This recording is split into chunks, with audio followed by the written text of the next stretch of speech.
இயேசு உங்களை நேசிக்கிறார். பிரியமானவர்களை, இந்த நாளில் ஆண்டவர் நம்மளோடு பேசும்படியாய் வேதத்திலிருந்து சில வசனங்களை கூட வாசித்து, ஆண்டவர் இந்த வேதத்தின் வழியாய் நாம் கற்றுக்கொள்ளக்கூடிய, நாம் அறிந்து கொள்ளக்கூடிய காரியங்களை பேசுவாராக. அது மத்தேயுவின் புஸ்தகம் 21வது அதிகாரம் 8வது வசனம் 9வது வசனம் எப்படியாக சொல்லுகிறது. திரளான ஜனங்கள் தங்கள் வஸ்திரங்களை வழியிலே விரித்தார்கள், வேறு சிலர் மரக்கிளைகளை தரித்து வழியிலே பரப்பினார்கள்.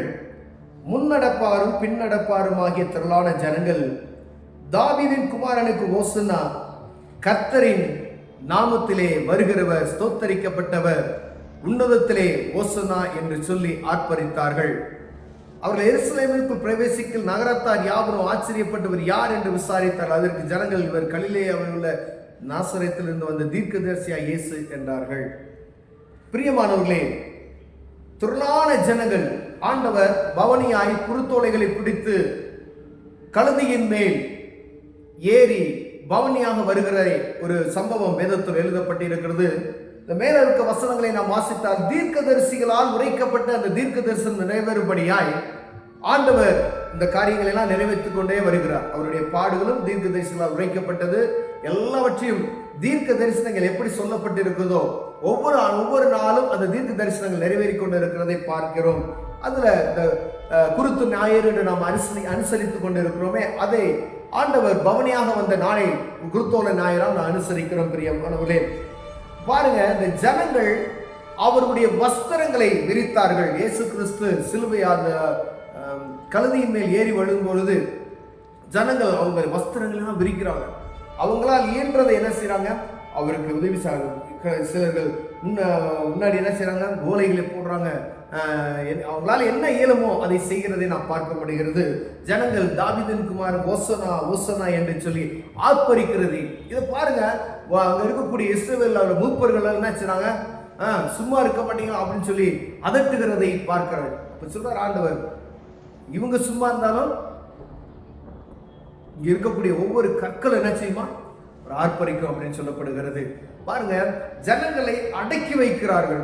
அது யாருன்னு பாருங்க, இஸ்ரவேல் ஜனத்தினுடைய அந்த அதிகாரிகள், பிரதான ஆசாரியர்கள், வேதபாரர்கள், அப்படி சொல்லக்கூடிய மெயினா அந்த சபையில இருக்கக்கூடிய, ஆலயத்தில் இருக்கக்கூடிய முக்கியமான ஆட்கள் தான் அதற்கு என்ன செய்றாங்க, எதிராக அவங்க செய்றாங்க. அவங்க செய்கிறது என்ன அப்படின்னா, இயேசு கிறிஸ்து அவர்கள் விசுவாசிக்கிறது நிமித்தமே இப்படியாக அவர்கள் செய்தார்கள்.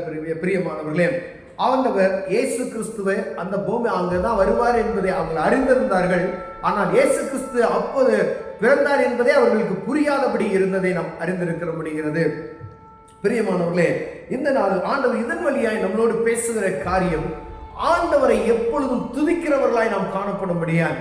அவர் பவனியாய் வருகையில் அங்க இருக்கிற ஜனங்கள் ஓசனா, கர்த்தருக்கு ஓசனா என்று சொல்லி ஆர்ப்பரித்ததை நாம் பார்க்கிறோம்.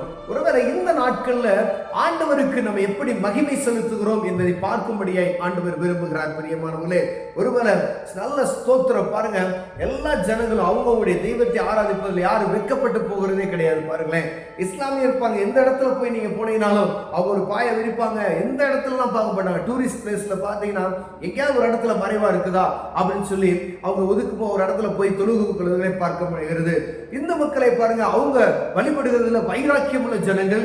அவங்க அந்த வைராக்கியம், அதாவது எப்படி சொல்றதுன்னா, ரொம்ப அவங்களை தங்களை தாழ்த்தி வழிபடுகிறதை அவர்கள் பார்க்க முடிகிறது. பிரியமான, ஆனா ஆண்டவராகிய இயேசு கிறிஸ்து நமக்கு கற்றுக் கொடுத்திருக்கிற அநேக காரியங்கள், நீ இவ்வளவு பாடுபட வேணாம் அப்படின்னு சொல்லிட்டார். நீ போய் உன் அரைக்கரை வீடு அடைத்து கொண்டு என்ன செய்ய, ஆண்டவரை மகிமைப்படுத்து. ஐயா, நீ ரோட்ல இருந்து கூட கத்த வேணாம், உன் தேவ சமூகத்துக்கு போ, உன் அரைக்கதவை பூட்டு, அங்க ஆண்டவரை மகிமைப்படுத்து அப்படின்னு சொல்றாரு. அப்ப நம்ம அதை கூட செய்யல. நீ அணுந்து, நீ கால் வலிக்கு நீ நடக்க வேணாம் அப்படின்னு சொல்றாரு. நீ உபவாசம் பண்ணி ஜெபிக்கலாம், நீ அதை கூட செய்ய வேணாம். தேவனுக்கு பிரியமான காரியத்தை நீ செய். வாழ்க்கையில ஆண்டவர் விரும்புகிறது ஏதோ ஒரு நாள் இதை செய்துவிட்டு மற்ற நாட்கள்ல எப்படி வேணாலும் இருந்து கொள்ளலாம் என்பதற்காக அல்ல. எப்பொழுதுமே அவருக்கு பிரியமாய் நடந்து கொள்ள முடியாது. இப்ப நீங்க போய் உங்க வீட்டுல கதவை அடைத்து நீங்க ஜெபம் செய்யும் பொழுது, ஒரு தனி அறையில உட்கார்ந்து நீங்க ஜெபிக்கும் பொழுது, ஆண்டவர் உங்களோடு பேசுகிற பேசுகிறவராய் இருக்கிறார் பிரியமானவர்களே. அப்ப ஆண்டவரை மகிமைப்படுத்துவதில் ஒரு நாள் வெட்கப்படாதவர்களாய் நாம் காணப்படும்படி அழைக்கப்படுகிறோம். ஜனங்கள் ஆர்ப்பரிக்கிறார்கள், அதை அதட்டுகிறார்கள். ஆனா அப்படிதான் ஆண்டவரை துதிக்க துதிக்க அற்புதம் நடக்கும். அதுக்கு மேல உள்ள அதிகாரத்தை நாம் வாசித்தோம்னா பரிதமையின் ஒரு குருடனை நாம் வாசிக்கிறோம். அவர் பாருங்க, ரசனாகி இயேசுவே எனக்கு இறங்கும் என்று கத்துகிறதை இருக்கிற ஜனங்கள்லாம் என்ன செய்றாங்க?